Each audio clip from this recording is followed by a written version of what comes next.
What is going on, my people? Welcome back to the channel. I'm your boy Naseem the Dream. It is that time of the week, ladies and gentlemen. We are going to break down the newest tracks that have dropped this past weekend. I'm going to give you my thoughts, and I'm going to give you official rating for each of these tracks that are going to be listed in the description down below. Be sure to check them out for yourselves, all of them, and let me know what you think of them in the comments. Now, we got a lot of tracks that I want to talk about because I was absent last week, so I'm going to be pretty quick with most of these. So I'm going to try to really burn through these, so let's just stop talking and let's get right into it. All right, let's start off with this new Doja Cat track. Paint the Town Red is the title of the song. I thought the song was a vibe. I thought Doja was really just talking her shit on here. I really was digging just like the confidence on here, owning her image, showing that she doesn't give a fuck about what people think of her. Instrumentally, it's pretty subtle, but I did enjoy that about the song. I think the layering on Doja's hook was pretty dope, and the main focus on Doja was pretty captivating. It kept me engaged. It was good. And then we got Halle Bailey coming out with the track Angel. Some stellar singing on this track, I might know. The high step melodics on here are super overpowered. I think they're really, really good. Great support from the background vocals as well. I really like that they gave her like that spotlight, and especially in giving some of the instrumentation some spotlights here as well with the organ playing. I thought it added a lot more dynamic on here, but I wasn't so wowed by the orchestra part of it during the verses. I just felt like there was just a bit of a lack of balance in here, which is not that much of an issue because the singing is really great. But overall, I still thought this was good. And then Cordae came out with a track trying something way out of his element. This track is called Make Your Mind Up, giving us some funk and disco with a little bit of a try on here. I like the attempt, and I think Cordae made it work for the most part. It would have been more interesting seeing the instrumental go a little bit more farther. It did feel a little bit plain. It's a good take on disco, I guess, just because it's really new for Cordae. More so like an adaptation, though. It doesn't really feel like an original piece, but you know, it's not too bad. You should still check it out for yourself. And then how about Swedish House Mafia on the track Ray of Solar? I really love what they chose to do, working with some operatic and symphonic type of techno fuses on here. It felt like it was a joyful way to really set the tone. It's really, really good. And secondly, this is something that it feels like is definitely my kind of thing in terms of techno music and just electronic music. I was really feeling the rhythms on here, and I think it bumps. You guys should definitely check this one out. I really feel like they pull off some clever tricks and a lot of creativity on here. And then we got rapper Key with the track Hey Intro. I think this first line is very catchy. It does really pull in the listener, but the lyricism, it makes no sense at all. Like, dude is saying he's like meditating while he's like counting money, and like something about like using two heads because you're too slow or something. It was just dumb. It just was just super, super dumb. And I don't know. It was less than 2 minutes too. It just felt like a waste of time. All right, and then we got neo-soul R&B artist Daisy World with the track You're Soggy. And I really did enjoy the writing with this piece. I really enjoyed the singing as well. I have a big issue with the productive finish on here, though. There is a lot of clipping going on here. It almost sounds like it was intentional, but it interferes with the entire mix. So I don't see how you could have thought this sounded good. It just like kept messing with it every time the kicks triggered, and it bothered me. I'm gonna be kind, and I'm gonna give it the yellow because I think the idea is here, but yeah, it needed to be buffed up. And then we got some yeule with the track Ghost. Heavily endearing acoustic piece, ladies and gentlemen. I love the added uses of pads and atmospheres to the song, using a bit of noise elements on here that is really due to Yuli's niche, something that she is really, really good at, that really complements Yuli's style. And this reminds me a lot of some Biba Doobie, and it still has that like feel of Yeule. I don't know if that makes sense. That's kind of where I really get this from, and I really did dig this one. I really felt for it. The singing is absolutely wonderful. The second phase displaying some very cool sound inclusions, nice and tight. Admittedly, the bass can get a little bit rough, but when I hear it in my headphones, it doesn't sound so bad. So overall, I think this is fire. All right, and how about Tove with the track Elevator Eyes? Tove sounds nice, but it's too safe. No flair from the instrumental, nothing cool to observe on this really. Good singing for sure, but nothing interesting to really make this feel unique and new. And then how about Sierra and Chris Brown with the track How We Roll? Boring. It's bland. It's a generic hip-hop beat. I expected so. Just two icons singing and what feels like on a blank canvas. It is not good. How about Leisure with the track Back in Love, delivering some psych R&B influences, giving in back to the mellow vibes. I think the dream aesthetic is solid. Can't say I'm loving the singing so much, just isn't really sparking much of a flame to me, but a lot is made up at the very end of this with a killer sax solo, so yeah, overall not too bad. Then we got French Montana with the track Good Summer. I am not gonna lie, I thought the beat was really hitting early on. Really dope chops on this. It really does get the job done.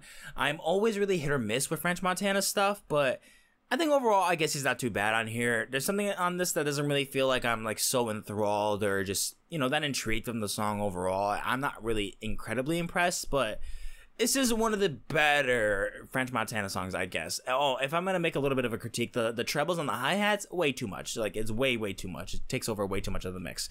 Overall, it's okay. All right, then we got Miguel and Lil Yachty on the track number 9. This is another one where I feel like it could have been a little bit more farther instrumentally. There's a playful hook on here. Overall, decent chemistry. Nothing like ecstatic, but it's decent chemistry between the two. And I think there were some really cool automation choices on here with some notable sound design choices as well.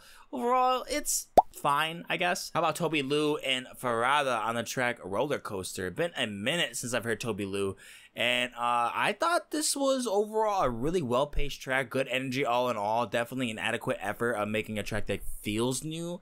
And this FARADA fellow, he's got some game with his lo-fi regions on here, some really decent switch-ups that I thought were very cool. Tobi Lou is coming up with a dub. All right, then we got this rapper Sleepy Hallow on the track GBG featuring Marshmello, which is really just a sample of Marshmello's track with Selena Gomez, Wolves. This is just such a lazy recreation of the track.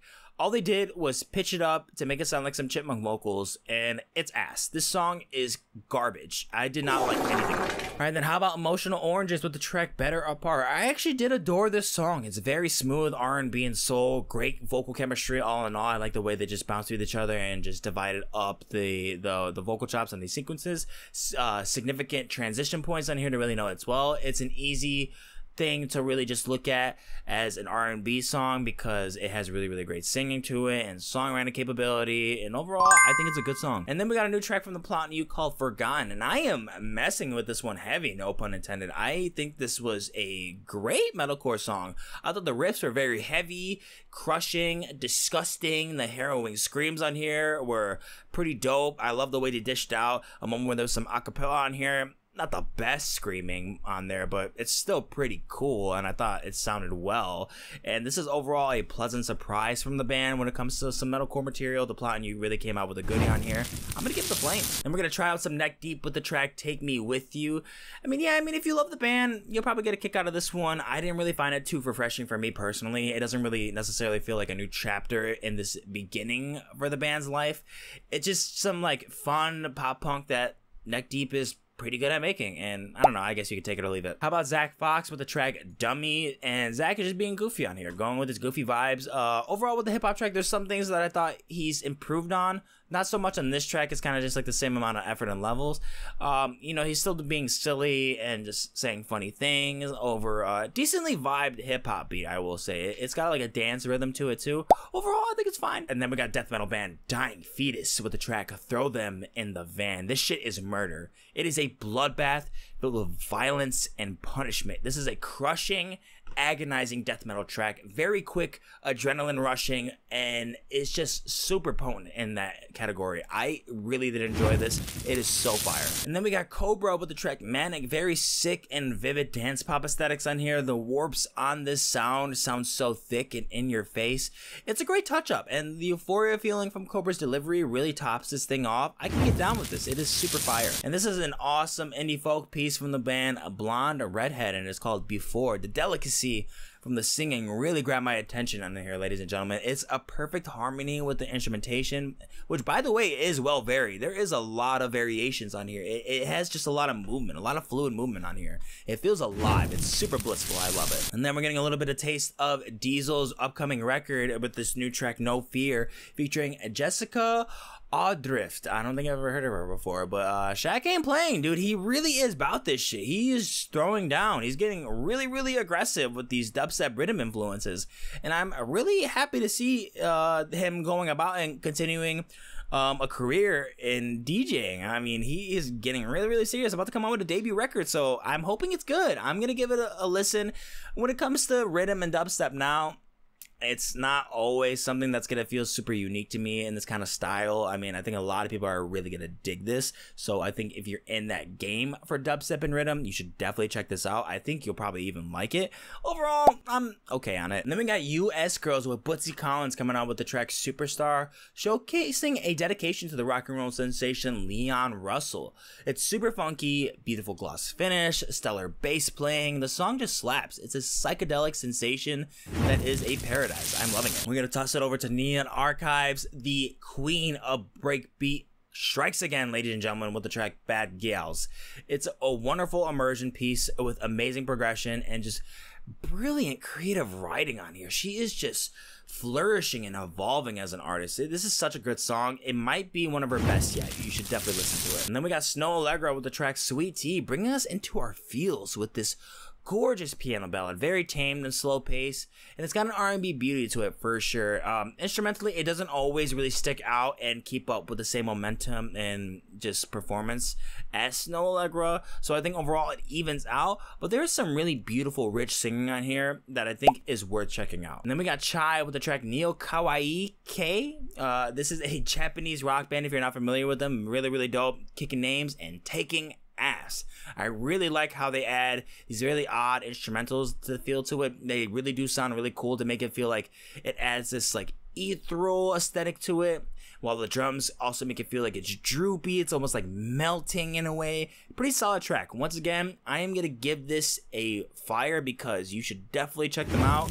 They're really dope. Alright, and then the track that I chose to react to comes from Fred Again's Adore You featuring Obongjyar. Be sure to check out that video at the very end. It will be linked at the very end of this video. You're gonna want to check that out for my full thoughts and opinions and breakdowns on the single right here. I'm gonna give you my official rating. It's gonna get the green. But we are gonna finish off this week's singles of the week, ladies and gentlemen, with Olivia Rodrigo's second single to release for her upcoming sophomore LP, and this one is called Bad Idea, right? And wow, she just fucking killed it. She killed it, and she went about with another punk rock theme once again, and it slaps hard. Start to finish is so engaging. Seeing Liv going about her like bad tendencies of like falling and hanging out with her ex again in this scenario is very interesting. It's interesting to see this side. I think narratively it really adds to the sequel touch that it did to Sour.